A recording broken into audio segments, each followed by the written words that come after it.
Greetings and welcome to the Warhammer 40,000 Kill Team video, where today I'm going over the World Tournament stats for November for Kill Team. But before we get into things, please remember to like and subscribe as well as comment.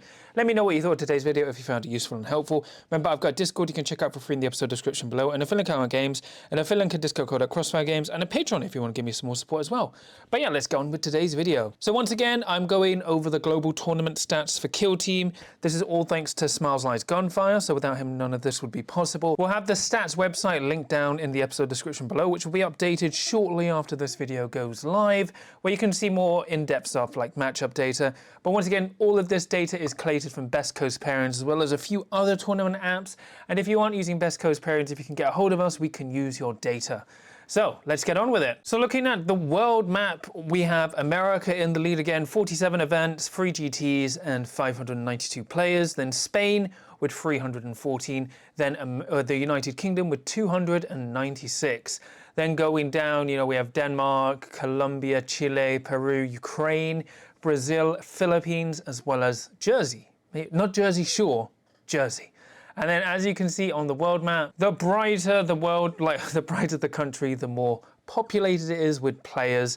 So, we've got 2,126 players, so a little bit down from last month, but still a good spread of events. Going into the November win rates, kicking things off, we have Wolf Scouts with a 64% win rate with 153 games.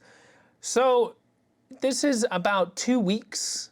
Two to 3 weeks worth of data. This is pretty bad, guys. Obviously it's still only 2 to 3 weeks of data, but 153 games is a lot in effectively 2 weeks. And yeah, it's pretty bad. So Wolf Scouts, at least from the stats, are on the same power level as Canoptic and, well, probably Deathwatch.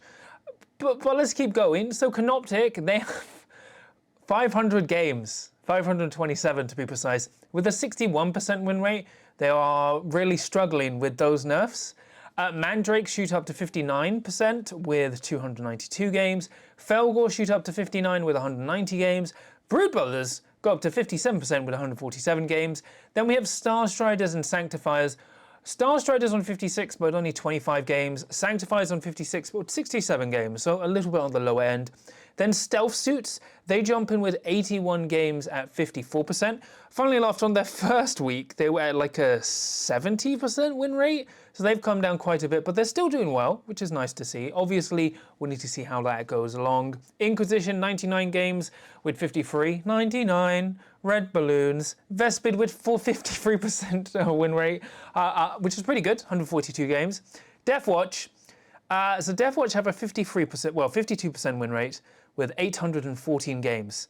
Now this makes them the most popular faction we've ever seen, and that's only from 1 month. So in 1 month, they've overtaken how many games they had in the last quarter, which is very good for Deathwatch. So that's nice. Then we've got Chaos Cult 52% with 106 games. Then Nemesis Claw at 52, Wreckers at 51 with 460 games, so they've rocketed up there. Then you've got Aquilons 50% with 300 games, Blooded at 50% with 50 games, Exaction 50% with 104 games, and you've got Raveners at 49 with 400 games, Farstalker Kimban at 48, Goremongers going up to 48 as well with 185 games, Corsairs at 48, then we've got Novitiates at 47, Angels of Death going up to 47, only 200 games, then Ratlings going up to 47 as well with 173, Blades of Cain going down to 46% but with 249 games, and then Plague Marines going up to 46% with 207, with Phobos at 46%.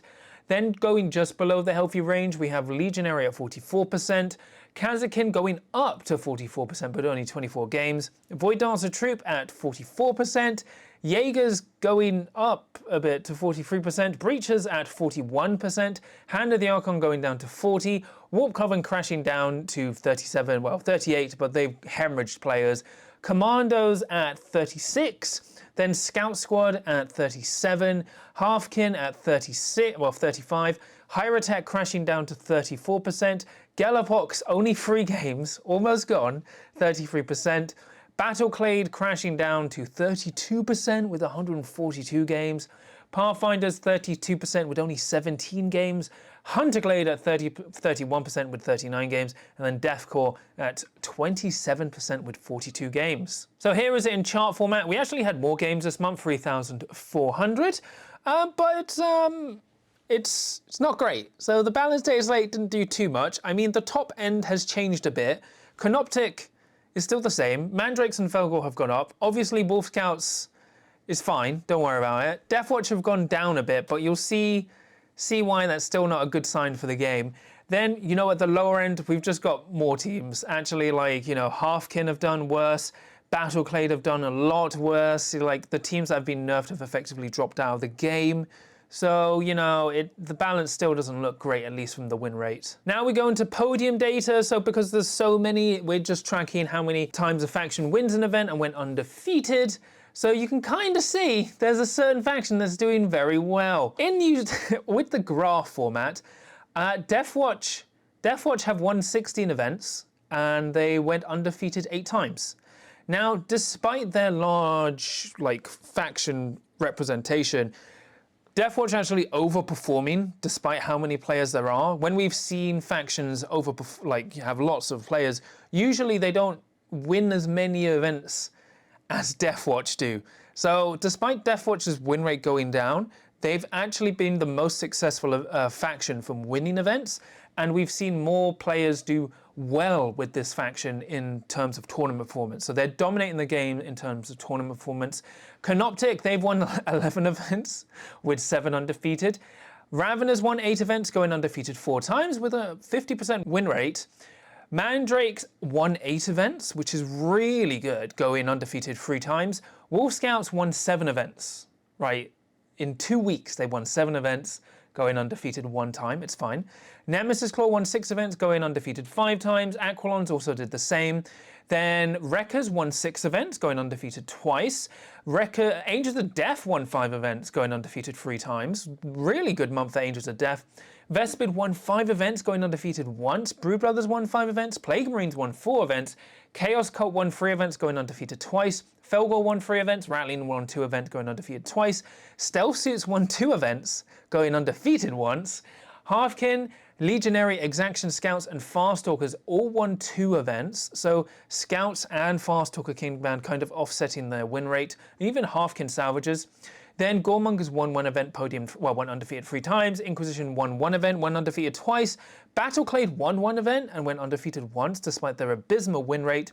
Then Blades of Cain, Corsairs, Jaegers, Breachers, Wormblade, Phobos, and Pathfinders all won 1 event, with Blooded and Void Dancers going undefeated once. So the only faction that didn't win an event this month are Kazakin, Sanctifiers, Hand of the Archon, Hyrotech, Commandos, Deathcore, Hunterclade, Warcraft, Novitiate, Starstriders, and Gallopwox.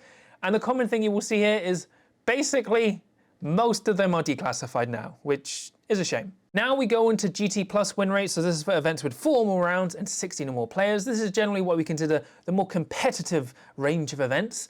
So Wolf Scouts going up to a 66% win rate. With 66 games, it's fine. I'm sure it won't go higher next month. Mandrakes with 62%, 141 games. Canoptic, 62%, nearly 300 games. Really hating the nerfs they got. Felgor go up to 62% with 114 games. Brood Brothers doing really well this month, 62% with 60 games. Chaos Cult, 56% with 56 games. Then Corsairs at 56 with 40 games. Then going into the healthy range, we've got Sanctifiers, Blooded, Warp Coven, Wormblade, Exaction, Phobos, Wreckers, Farstalker Kingband, Starstriders, Deathwatch, dead on 50% with 398 games. Kazakin, it's only 4 games, same as Breachers. Novitiates all at 50%. Blades of Cain, Jaegers, Goremongers, Inquisition, Nemesis Claw, Commanders going up to 47%, Angels of Death holding it at 46%, and then Aquilons at 46% as well. And then we also have Hand of the Archon at 45%. Now going just below the healthy range, we have Rattlings at 44% with 80 games, Plague Marines at 44%, Deathcore at 43%, Void Dancer Trooper at 43%, then we have Vespid at 43%, Ravenous dropping down to 42%, Stealth Suits going down to 40%, really not enjoying GT Plus, so long format events. Scout Squad at 38, Legionary crashing down to 33%, Battleclade at, oh my gosh, 30% with 64 games, Hierotech at 29, Hunterclade at 27, Halfkin Salvagers at 24%, and Pathfinders, the legendary 0% win rate with 6 games. And here it is in chart format. So chart format really doesn't change it, except we now have the legendary 0% Pathfinders. But the issue is with declassified teams, it's kind of difficult to include them. Like, we're still including them for now, but eventually we will have to remove them because the graph will get too big. But otherwise, there's not really much of a change. I mean, we've had some factions do a bit better. Raveners notably did a lot worse, as well as Stealth Suits in GT+. But then Wolf Scouts did a lot better. So swings and roundabouts. Then for the GT Plus Podium data, so we've got, you know, once again, how many times a faction won an event, went undefeated, and as well as podiumed. So looking at the graph, you can see Deathwatch and Canoptic both won 3 events, along with Wolf Scouts. So the way Smiles Lies Gunfire broke it down to me, in 2 weeks, Wolf Scouts won the same number of events it took Canoptic and Deathwatch to win win 3 events in 4 weeks, and this is for GT+. So don't worry, Wolf Scouts are fine, but Deathwatch won 3 events, they went undefeated once and podiumed 3 more times. Canoptic won 3 events and podiumed 4 times, and they basically both have the highest ratio of how many times a faction went maximum 1 loss and minimum 3 wins, which is very not good. And then Wolf Scouts won 3 events and podiumed twice. It's fine, don't worry about it. Then we've got Mandrakes, they won 2 events, podiumed once and went undefeated once. Then we have Brood Brothers, who won 2 events and podiumed twice. We have Felgor, who won 1 event and podiumed 3 times. Aquilons, who won 1 event and podiumed twice. Vespid and Chaos Cult, who both won a single event. Raveners and Goremongers podiumed 3 times. Wreckers and Nemesis Claw podiumed twice. And then Phobos, Farstalking Band, Ratlings, Hand of the Archon, and Angels of Death all podiumed once. And then Plague Marines, Blade of Cain, Scout, Jaegers, Blooded, Battleglade, Exaction Squad, Wormblade, Star Strangers, Legionary, Death Corps, Void Dancer Troop, they all went, they had at least 1 player going maximum 1 loss and at least 3 wins. So it's, or like, the thing is, normally we'd see this at GT Long, but it's basically all the event wins for GT Plus are compressed in Deathwatch, Canoptic, and Wolf Scouts, along with Mandrakes and Brood Brothers. So very healthy meta we have right now. Now we go into GT Long, so notably this is including the World Championships of Warhammer. So this is for events with 30 more players and 5 or more rounds. So these are like the super major events. Now there's going to be less factions here because they're not really played all because of GT Long. So starting off, Mandrakes at 65% with 74 games, which is very good for GT Long. Canoptic, you know, I think I've lost track how long they've been above 60% on GT Long with 194 games, 190. It's pretty bad, guys. It's pretty bad. Felgor, 60% win rate, 82 games. Corsairs, 59%, 32 games. Plague Marines doing really well, 58% with 20 games. Certain Galapox Enjoyer might be getting another faction nerfed. And then Wreckers at 57% with 72 games. Then in the healthy range, we have Sanctifiers with 55%, only 10 games. Farstalkers with 34 games. Chaos Cult, Wormblade, Jaegers, Blooded Deathwatch, 50% with 234 games. Warp Coven, Blades of Cain, Brood Brothers, Phobos, Inquisition, Nemesis Claw, and Exaction Squad. And then just below the healthy range, so just below 45%, we have Ratlings at 44, Commandos at 41, Raveners consistent at 41. Then we have Void Dancer Troop at 41, Goremongers at 40, Star Striders and Novitiates at 40, Aquilons at 38, Battleclade at 33, Vespid 32, Hunterclade and Legionary at 30, Angels of Death at 25, Halfkin at 17, and Scouts 10 games, 10% win rate because they won 1 game out of 10. As you can see on the graph, it's a very wonky. There were no GT Long events that had Wolf Scouts or Stealth Suits, so praise be. But GT Long is the same. Like, there's no real change. You've still got Canoptic dominating at the top end. Mandrakes and Felgor also did very well based on like how they did at World Championships of Warhammer. And then, to be fair, the factions underperforming are effectively the same. Scout Squad, while they are really bad at a 10% win rate, I think this is the first time they've been on GT Long for a while, so it's better than not being on the chart whatsoever. With the GT Long podium data, Canoptic won a GT Long event along with Mandrakes, and then Canoptic podium twice, continuing their game dominance. Felgor podium twice as well. And then the highest faction with minimum 1 win and maximum 1 loss and minimum 3 wins was Canoptic with 8 players. Then we have Felgor at 4, and then Wreckers, Deathwatch, and Raveners at 2, and then, as you can see, the rest at 1. So it's only 2 GT Long events, but it's a very, very interesting spread at GT Long. Basically, if you want a podium at a GT Long event, you need to run Canoptic, Mandrakes, or Felgor. This is excluding Wolf Scouts, of course. And this is the event list, where you can see all the events we've used. So as you can see, I forgot to mention I'm an egg. Like, I've just come back from America, so you get to see the egg because I didn't record videos while I'm in America. The meta is not great, but we're not really surprised at this point. What really made me worried was actually seeing the Wolf Scouts data. Like, I know Wolf Scouts are strong. We all know Wolf Scouts are strong. I haven't seen a faction do this well until I saw Tomb World. So, you know, it's great. It's fine. Don't worry about it. Unfortunately, it does kind of confirm that we are in a power creep meta in terms of Games Workshop are just releasing more and more power creep teams. Canoptic really haven't been affected by the nerfs. I mean, they kind of have, all right? So Canoptic went from, like, the way we described it internally is they went from Custodes level win rates to now just like post-nerf Sanctifier win rates. So it's like they've gone from, oh, we're just like easily dominating the game to, we're dominating the game, but it's a little bit more difficult this time. So Canoptic really need to be nerfed. Deathwatch are, like, the thing is, their win rate is kind of middling, but they are dominating the game from podium performance, which they are, as we've compared in the stats, overperforming based on their like player number. Based on how many players they have, they shouldn't be winning these many events. And we're seeing like key players, like, well, not just individual players, like there are players who are good at the game, but they're still doing very well at like dominating the game with Deathwatch. It's just, they are like, it's a swarm. They are everywhere because they're so popular. And then, yeah, Wolf Scouts are very concerning. I think they will go down in December, like maybe. They are a very popular team and they are very strong. So I wouldn't be surprised if they sit at the 60 to 58% win rate going forward. Stealth Suits kind of had a good month.